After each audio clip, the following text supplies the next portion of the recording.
All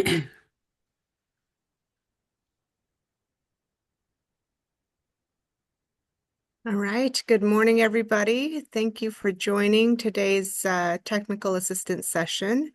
I'm Diana Fuller. I'm the CEJA Division Manager, and I am accompanied today by Michelle Cerruti, Josh Coons, and David Garvey, our technical assistants, as well as some other team members on the call. We are going to be reviewing the Year 2 grant modification renewals. I want to, before we get started, just give a quick shout out in case you haven't had the opportunity to meet them yet. We do have two new grant managers that have joined us alongside Karen. Shout out to Sarah Graham and Connor Bertrand. They are our two new grant managers that are still in training and onboarding, but we are happy to have them. So if you can, give them a big welcome, and hopefully you'll be working with them soon. Okay, so in this session today, as I mentioned, we're going to go over all of the requirements for the grant modifications. You should have received a instructions prior to today's meeting. So after today's meeting, we will send out all of the templates that we're going to go over in this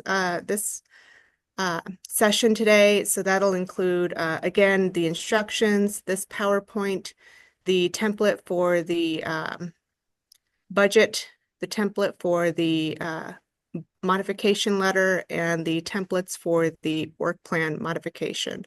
So, and then save your questions till the end. We'll definitely go through those as well.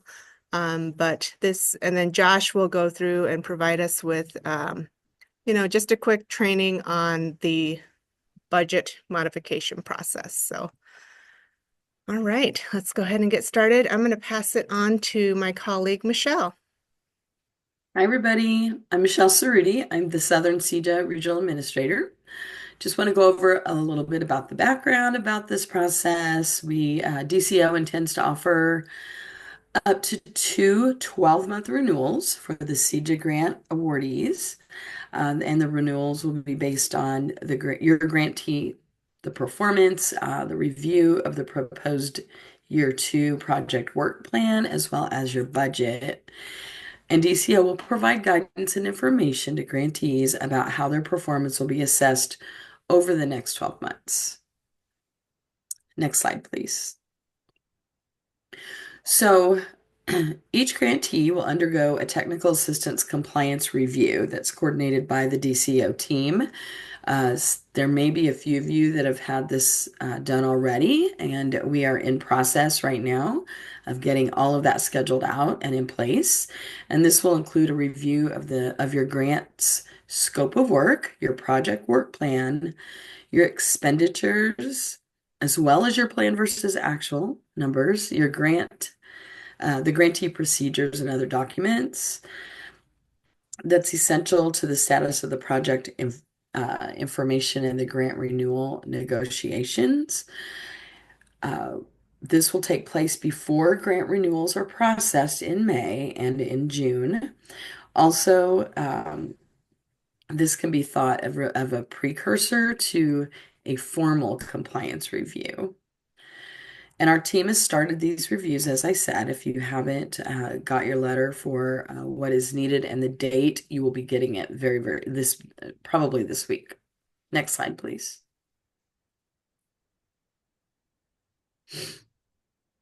So, what's in a grant assessment? This review, it may include us looking and reviewing at your fiscal and your administrative procedures, your program design and the implementation process of your program, participant eligibility and activities that are happening with each of your participants, as well as how you're doing with your outcomes. We will also be reviewing your grant expenditures and your planned versus actual numbers to see if you're on track with your grant, as well as other elements such as how well are you coordinating with your partners, for an example. Next slide, please. So our renewal approach. DCO will consider the grant renewal as a grant amendment or a modification request as outlined in section 22.4 of your grant agreement. Most grants will require a date extension, a budget modification, a scope of work, project plan, and we will review all of these documents toward the end of this presentation. Next slide, please. So the date extension. So regarding grant renewal date extensions, these extensions allow for the administration of the program for an additional year.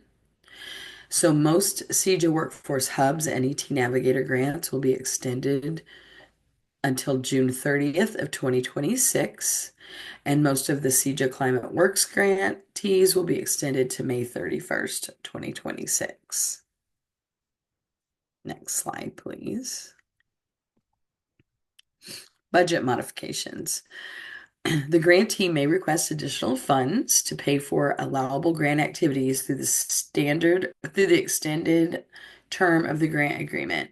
And to do this, a grantee must complete and submit the uniform budget template modification, which I believe Josh is going over at the end of this presentation, as well as a narrative budget justification.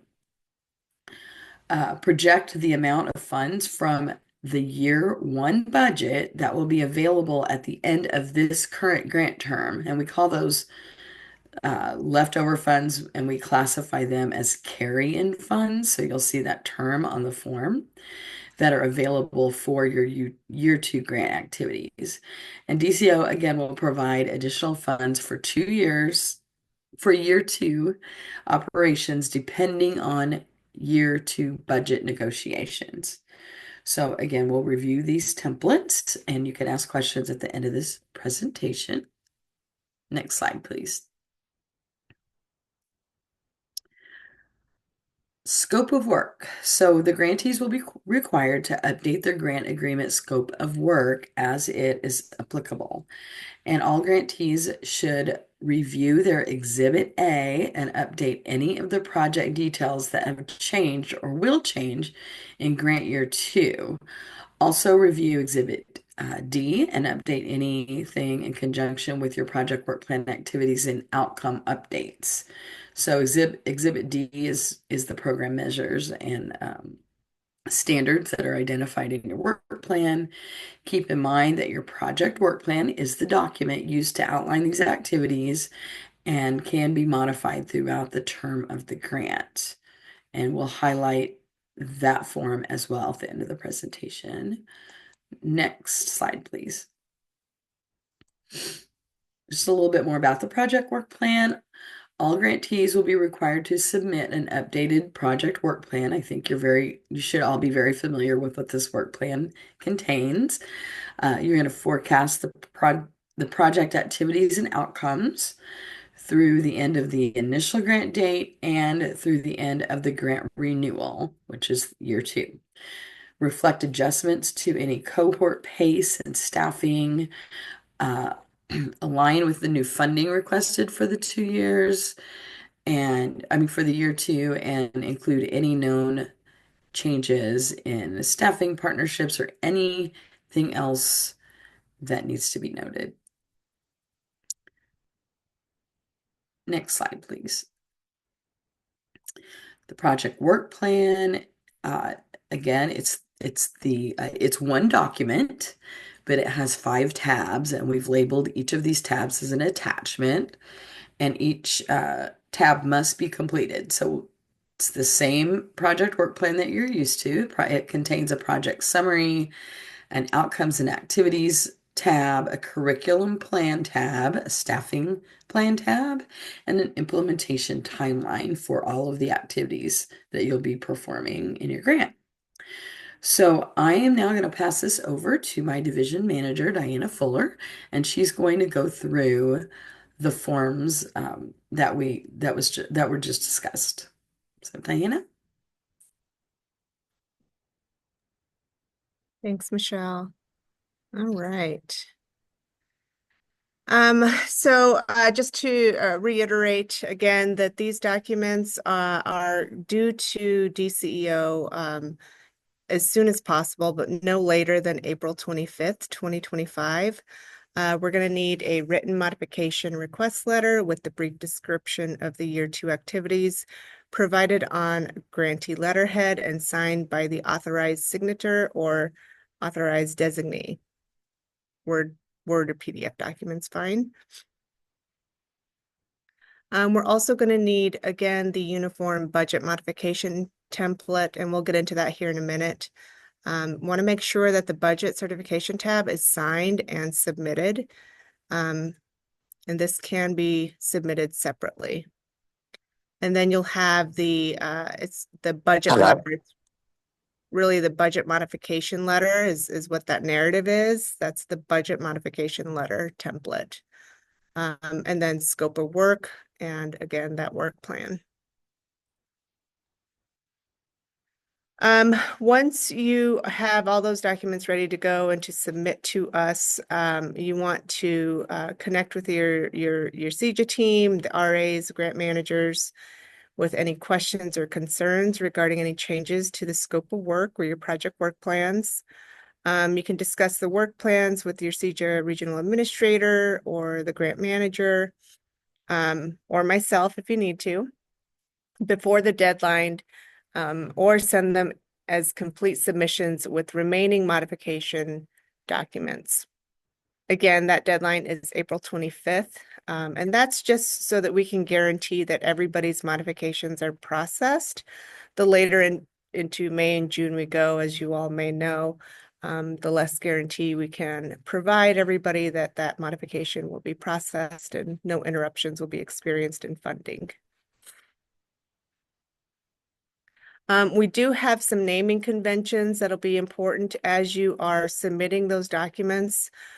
Please note, and again, we'll be sending these slides out, so you'll have this, but when you're doing your modification request letter, the grant number should precede all of the names for all these documents. So your grant number, modification request letter. Same thing for the budget mod, grant number first, the budget letter, grant number first, scope of work should be preceded with the grant number, and then the work plan.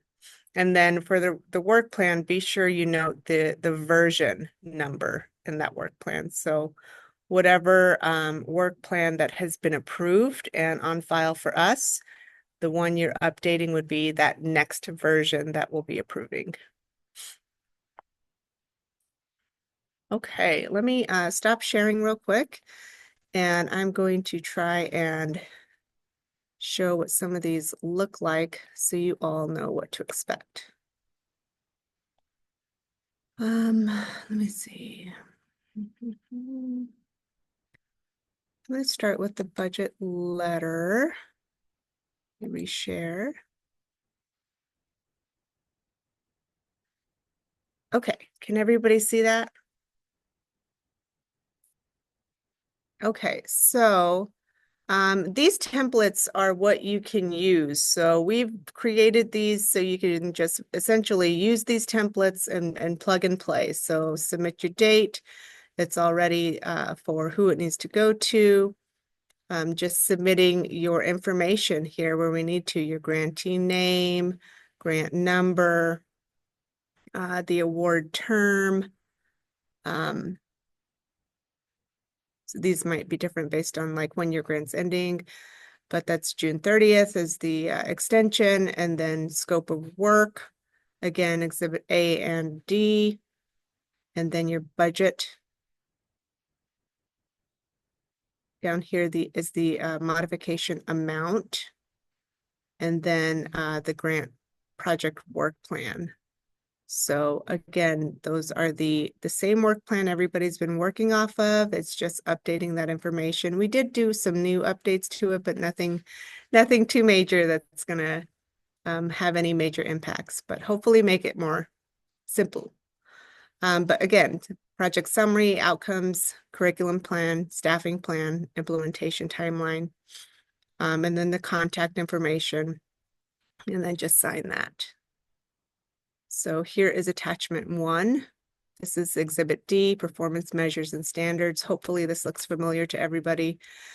So this is just an example here. So you can definitely take this table and pull it out of this Word document, update those numbers to correlate with what you need for year two, and then just submit that, paste that table back into this document. Same for this one. And that is the letter. So we're trying to make it as easy as possible for everybody just to do like a plug and play. Let me pull up the work plan sample. And again, this is each work plan's different for every program. So right now I'm looking at the work plan for the workforce hubs. But again, when you're updating this, you want to make sure that you are filling everything out again, applicant name, all the yellow spaces at the top, the latest revision, the region, and then down here in the project summary, review this and add any updates to this section. Again, we tried to make it plug and play, but if you see something that needs to be added or edited, please feel free to do so. Down here is your outcome summary for year one. And then add your training locations down here. Please be sure that when you're adding the training provider name and addresses that you're giving us the full address. A lot of that will be used to share with the public and some of our public-facing documents and websites and other places that we receive requests for information. Again, attachment 2. This should also look familiar. This is where we did some just a few tweaks to this. So add your grantee name, but we're not going to be tracking by quarter. We're going to be doing annual tracking. So when you're submitting the information, this is your plan that you'll have for year one, and then the actual as of 4/25, and then your projections to the end of June. And then follow that along with your year two projections to the end of June for next year. And then we just kind of prepared ourselves for year three, so you don't have to complete year three. That's grayed out. So just year one and year two for now. But everything down here is the same for the work plan, so nothing down there has changed on anybody's work plan. Curriculum plan, fill that out again as well. Bridge elements, all of this is still the same. Your modules, job-specific training for the hubs. And if that goes on. So nothing down there has changed for that. And then the staffing plan, again, feel free to, copy paste if nothing's changed. Otherwise, feel free to add this information. So the format for these attachments have not changed. And then the implementation timeline. So again, year one, startup activities, and then year two. Okay.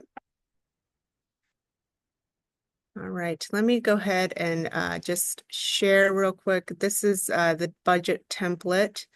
I will pass the share over right now to Josh, who can review the budget template modification process with everybody.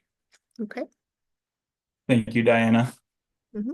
Like Diana mentioned, my name is Josh Coons. I'm the fiscal liaison / a grant manager with OET. And so I'll be going over the modification template with you all. So give me one sec while I share.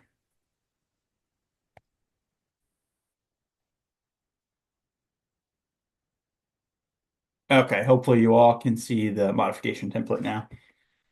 So just going over this pretty quickly here. We'll save the sheet for the last. This is a newer sheet that they're adding.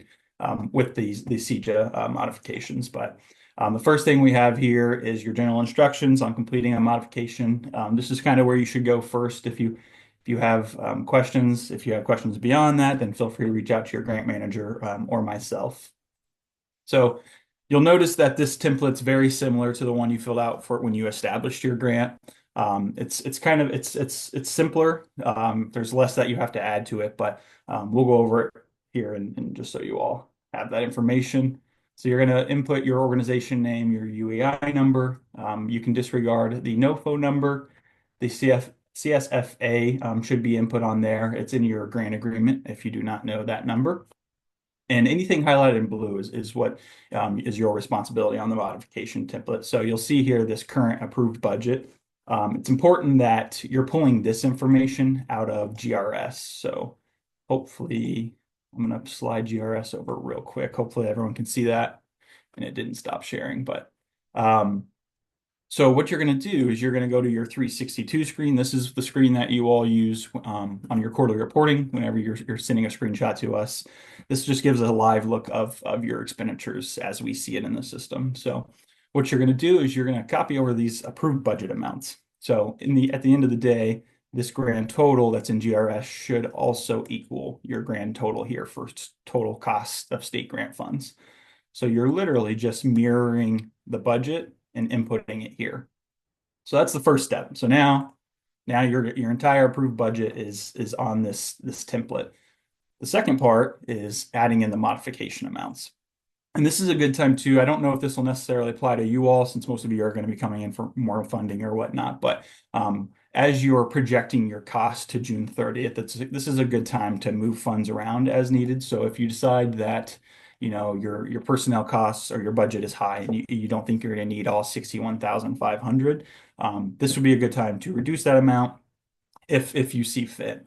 Since most of you all are coming in for another year of funding, that might not be the case.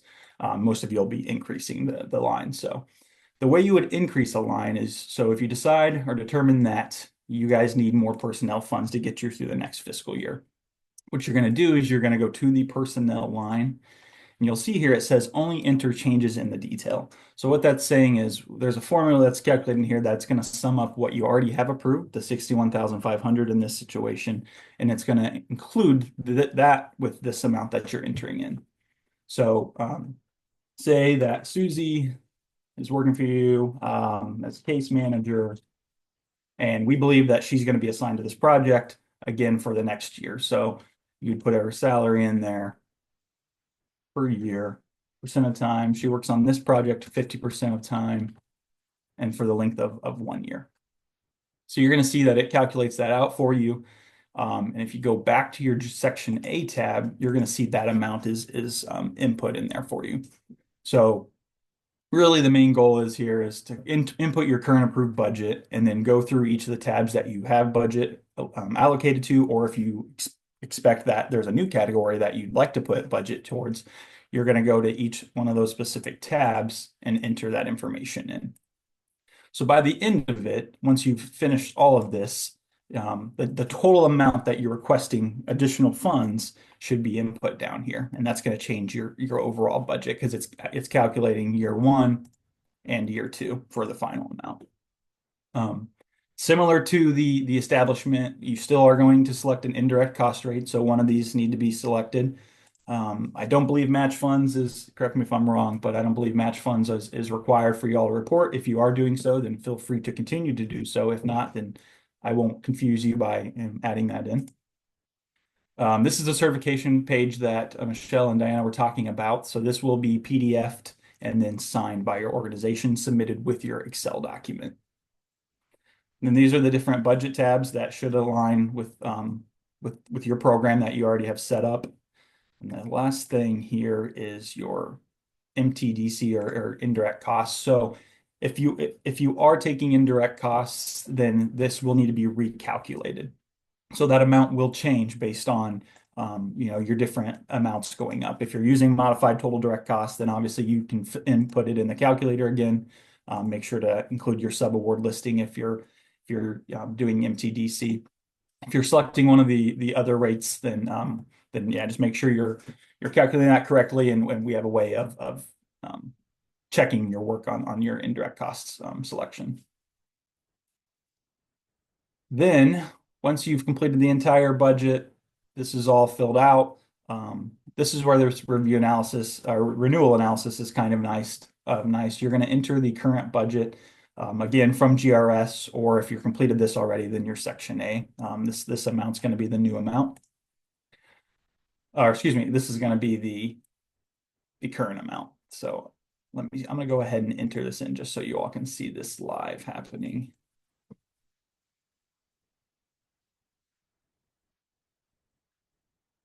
Just bear with me real quick. Type.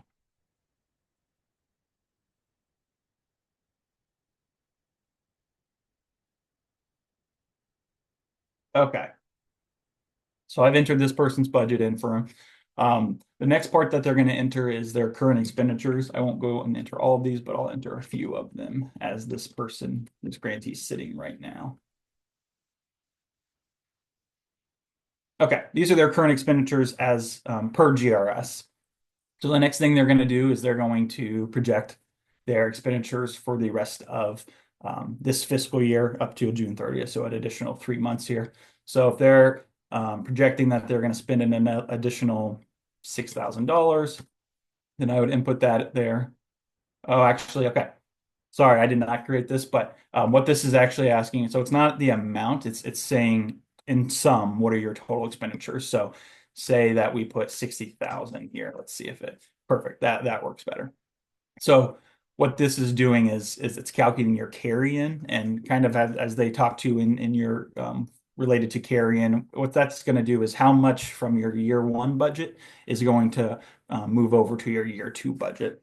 And that's going to help you determine how much you'll need in year two. So if you have a high carry-in, say they don't anticipate spending additional personnel, then that's going to increase their carry-in that they're going to have for year two. So they may be able to request less in year two. So they could ask for 50,000, and then that's the new grant funds that are needed. So you're just going to work through this. Like I said, you're into your current expenditures where you see yourself being around June 30th of 25. That'll give you your carry-in and how much additional you might need to request for year two. I believe that is it on the budget template. So I'm going to go ahead and stop sharing here. Josh, there were a couple of questions. Sure. First question, would this be considered modification number one? So I didn't see if there was a place for modification number on. There's not on the template. If you Okay. haven't done a modification over the last year, then most likely this is year one, or excuse me, this is number one for you all. If you've moved funds around, then you might have had a modification done. The way you know that is, so when you receive your grant agreement, it's obviously it's 000. It's your first one. If you've submitted a mod, then you'll have another modification agreement or an MA that's 001. So if you haven't done that, then you can assume this is 001 or modification number one. And I am tracking all these questions so that we can put an FAQ together and send out to everyone in case there is someone that didn't get to attend. But there's another question, Josh.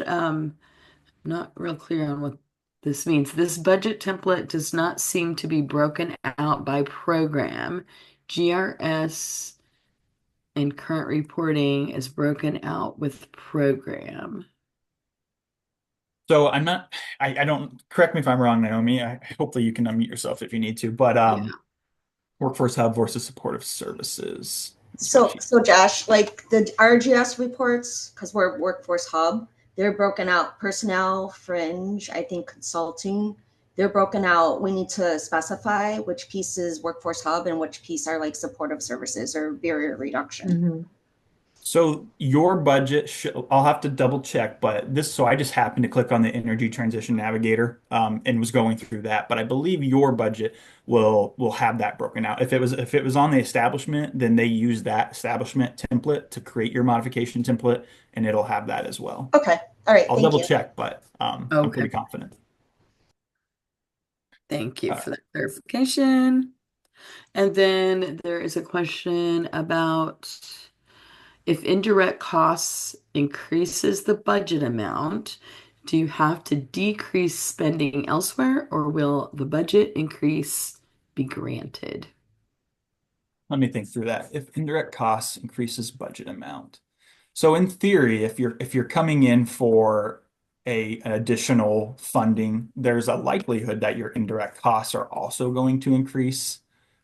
So determining what that once it goes through the calculator, if you're using the MTDC calculator, that will be part of your year two increase.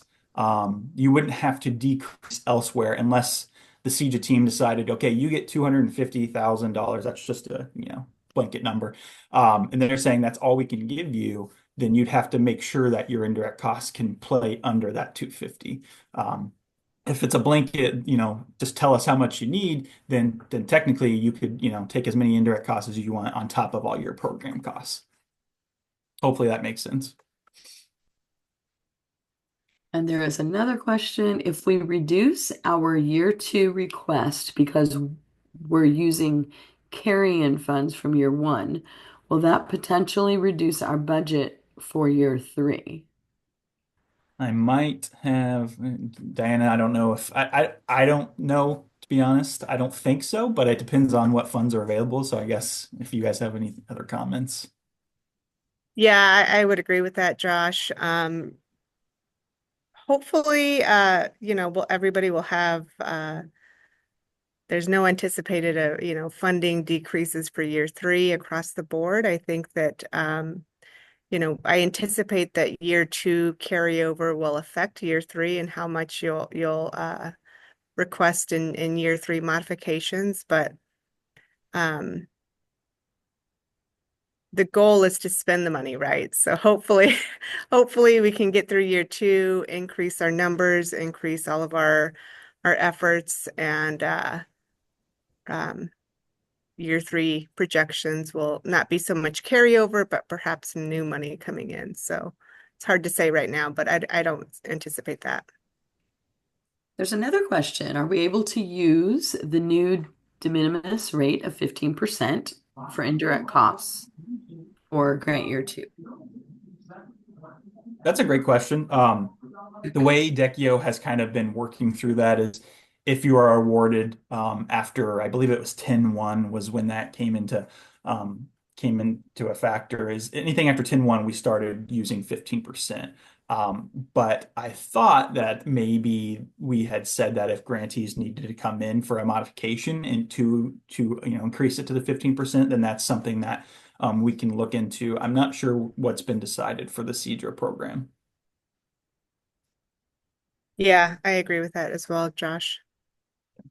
So we'll get clarification and make sure that gets out to you, Courtney. Thanks. But I believe John Barr has kind of said that like if grantees want to come in for the 15%, then we can look at a modification to do that. So I yeah, think just reach out to us and we'll get a message up to John Barr about that. Michelle, yes. I have a question. This is Mercy Thompson. I started writing it and I don't want to confuse. So I have two questions actually. One is about the budget. So if we carry over, we have the current expenditures, we have our approved, we have our current and our estimated.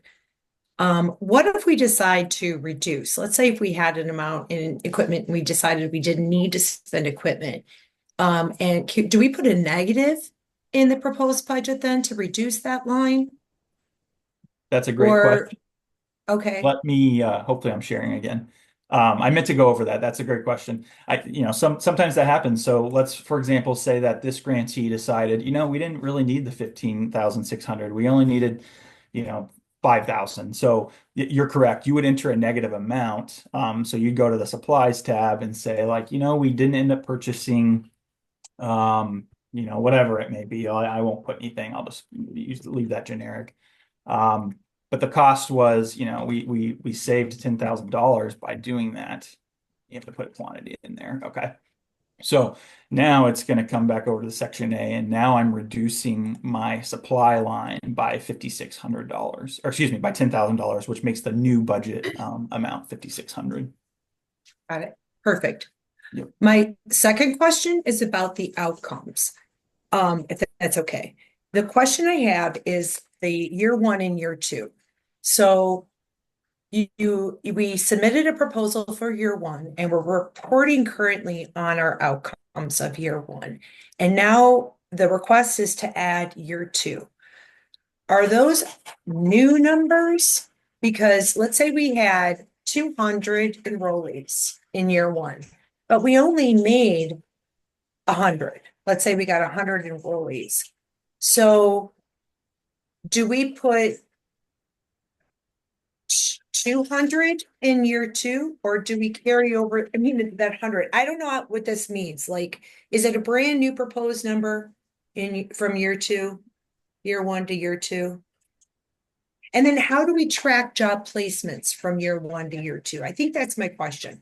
Like, if we said we were going to have 15 job placements in year one, but they didn't get placed till year two, where do we report that? I guess that's why I'm saying the cumulative. Yeah, so it's a new projection for year two.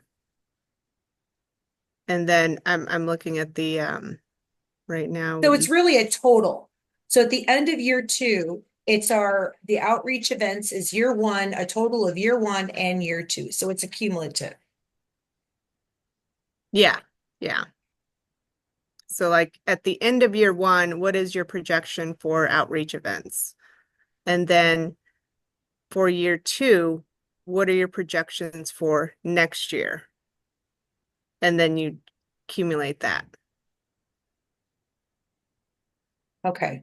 So if we projected 200 people in year one, and our projections as of the end of the year were less, I mean, do we put, I don't know what to put there. Is it, we Yeah, don't have, you can carry over. So let's say you did 100 outreach events in year one at the end of June. Or I'm sorry, you only did 50, but you planned for 100.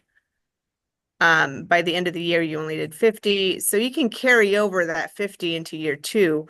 But if you see, well, I'm going to still do the 50, but I think we can also squeeze in another 150 because we got a full year now.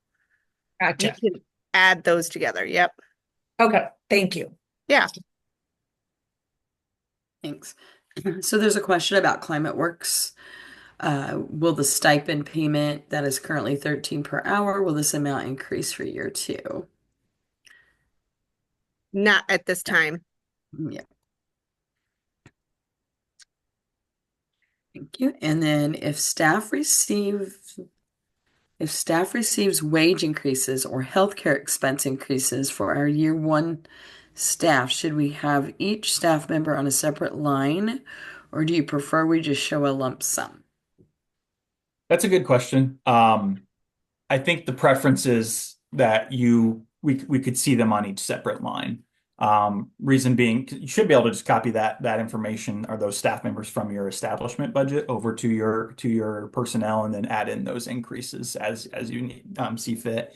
But I think the main goal or the whole purpose of this, like, so obviously this is just a budget. So, sometimes things change. Sometimes your expenditures go, above or over or under. So if you're able to do that, then yes. But the key thing is that we want to see you capture those increases regardless. So if you're unable to do so, let us know why or give us a good narrative in the modification as to what those increases are. But ideally, we'd like to see those. Thank you. And then there's another question. Are all work plan sections required for each program, such as navigators may not have training?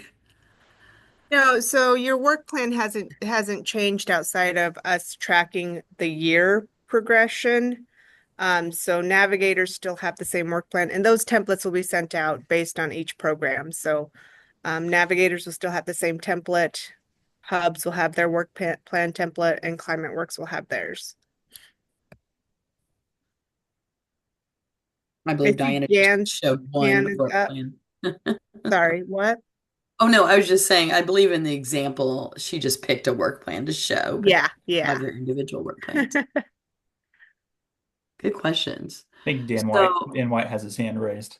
Yeah. I think that makes good sense about year one versus year two. And I was thinking about doing that honestly for every single budget line to help clarify, as an example. You may have some costs in year one, which were like preliminary kind of startup things. And then because you're maybe, I don't know, increasing staff or something like that, then you're going to have, just that makes sense, right? Year one, blah, blah, blah. Year two, blah, blah, blah, blah, blah. And then the thing on the narrative piece, in the spreadsheet, there is the narrative sections. And Josh, you didn't talk about this at all, but I also intended on doing that. But then I also saw on the requirements, there was a whole nother budget narrative that seemed to be, I don't think have gotten there yet. But my question is, if the spreadsheet, which is typically we will include the narrative for that specific tab slash budget line, are you now requiring an additional document other than that? No, that's I apologize for the confusion. So you have the budget request letter and then the budget narrative that's in the work plan. So, Thank you. yep. But yeah, Dan brought up a good point. So I'll share my screen again. I think it's important that I show you all this, but any line, and this is true on the establishment too, but any line that you have funds dedicated to has to have a narrative. Our accountants are looking for that to make sure that you have a narrative that makes sense before they would ever approve it. So if you don't have anything, for example, like you don't have anything in travel, then you can leave that blank. But if you have budget loaded to it, then we need to see a narrative.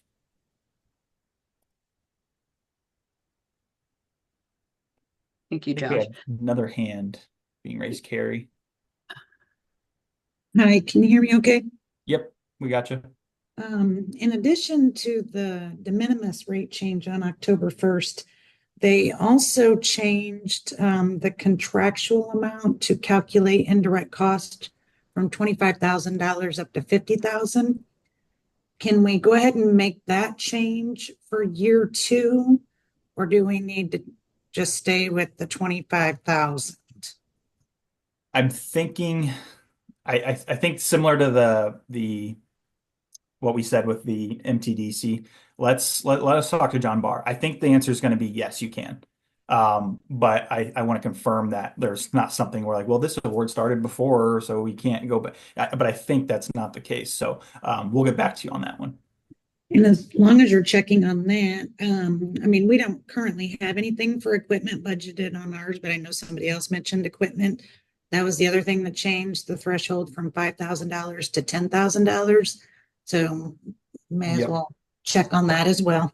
Yeah, and I did actually see that was updated. So that's what's funny, and this is why I think this is going this way. The uniform the modification template does say 10,000, and the MTDC calculator says 15. So I'm thinking they kind of the game plan was to have you all apply that if you choose now during this modification status. So Okay, great. Thank but you. yeah, we'll check on that. We'll get back to you on all fronts on that.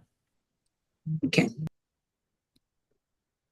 We have a few more questions. So for clarification about the requirement for partners on this grant, does the partnership require a financial agreement between engaged parties, or does an MOU without a financial agreement fulfill the partner requirement? So I think that depends on, if you do have a financial situation with a partner, you're going to need an MOU. And then it really determines what type of partner it is. If they're subrecipient, that's a different process as well. But if it's just a non-financial agreement, we are encouraging non-financial MOUs. But Diana or Josh, if you want to add to any of that, please do. Yeah, I would agree, Michelle. It really depends on the agreement of the partnership. It might be a contractual, it might be a sub-agreement, it might just be, like you said, a non-financial. So without knowing more details about the type of partnership that's being inquired about here. Um, And I'm not, yeah. yeah, and just reach out to your RA for clarification until our new grant managers are completely trained. But for now, you can reach out to your RA and we'll make sure we work with you on getting your specific situation handled. So there is another question. Can funds be used to pay outstanding tuition balances of potential participants who have a business hold at a training provider? Is that considered a barrier? Hmm. Can you elaborate a little bit more on that? Yes, I can. So if we have some potential students who are eligible, who have previously enrolled at our local community college and have an outstanding balance.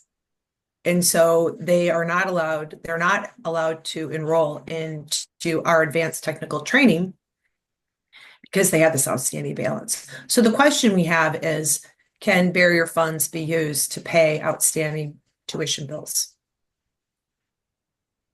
That's a good Uh, question. I would say as long as they're eligible for the program, and you have a barrier reduction policy, um, that would be considered, but I'm not sure what the policy is at your specific location. Um, so I would refer to you to tell me if is there a cap on that amount, or, do you only pay a certain percentage of that tuition? Uh, the details of that I would leave to you to decide, but outstanding tuition would be considered a barrier. Okay, so as long as we look at it, talk about it internally, come up with the budget, it is an eligible expense. Because Yeah, I don't see it very often. We actually only have one person right now who, out of over hundreds, have inquired. So we don't see it that often, but they're eligible, and it would be great if we could help this one person out. So, thank you. And just remember though that that does need to be approved if you read through the guidance of the barrier reduction policy. Just want to throw that out there.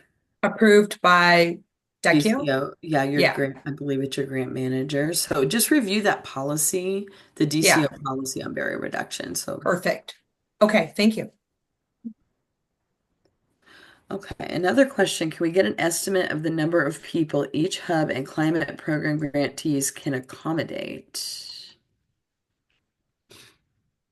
Um, anybody want, I'm not sure who Carol, posted. can you elaborate? Are you speaking as a navigator?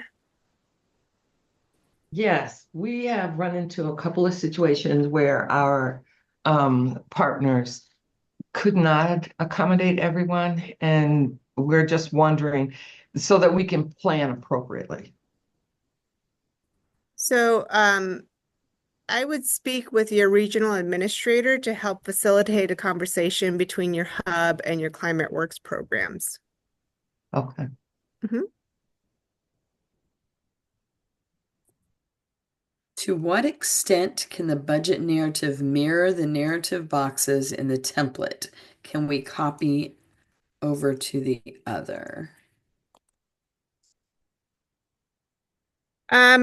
Majority of the narrative if nothing's changing, you can just copy paste it. But if there's specific changes in like a line item, then you might need to change it in the budget.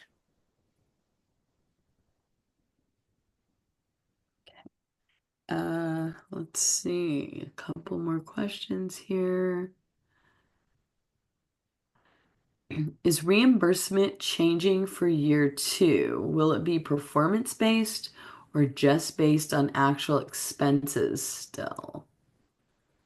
Good question, Gwen. Right now, it's still based on actual expenses.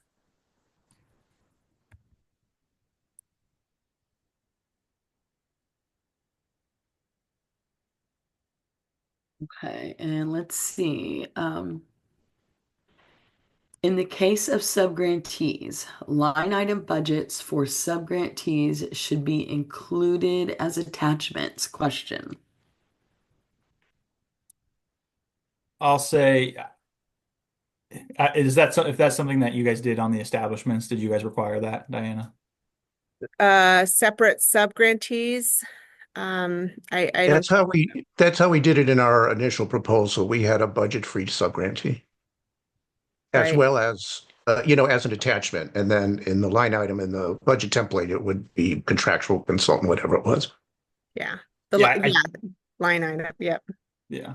I would think that you can just capture it under that contractual line unless your grant manager, like I said, I'm not as familiar with the CEJA program, but if they ask for that, then absolutely give that to them. But I think that was more important for the establishment so they could, do a merit review on your program, but it might not be necessary on a modification for modification purposes. Thanks. Okay, I think I have two more questions. No, one question. When will we receive the document templates? So shortly after this session today, we will send those out to you, hopefully by the end of day, out to everybody. And your RA will share with you your specific work plan modification, your specific budget modification template, and the template for the request letter. So utilize those templates, and it should come from your regional administrator or myself. One more question. If a navigator's numbers in year one have not been realized due to the lack of a hub, should the navigators, this is a very good question. Hang on, just trying to, it's hard to read all these during presentation. Okay, here we go. If a navigator's numbers in year one have not been realized due to the lack of a hub, should the navigator numbers be lowered or maintained in year 2 and 3? So this is a navigator without any programs. Yeah, I would say, in this case, let's try to maintain the numbers, with the intent that the hubs will be filled, right? We have those NOFOs that'll be released probably within the next week or so. And the intent is to fill those open regions. So I would project out for year 2 at least to either maintain those numbers or anticipate an increase for year 2. Year 3, hopefully, again, those hubs are filled and you can increase for year 3. But right now, let's just worry about year 1 and year 2. Thank you. Okay, I am not seeing any other questions in the chat. And we have a few more minutes left. Is there anything anyone else would like to add?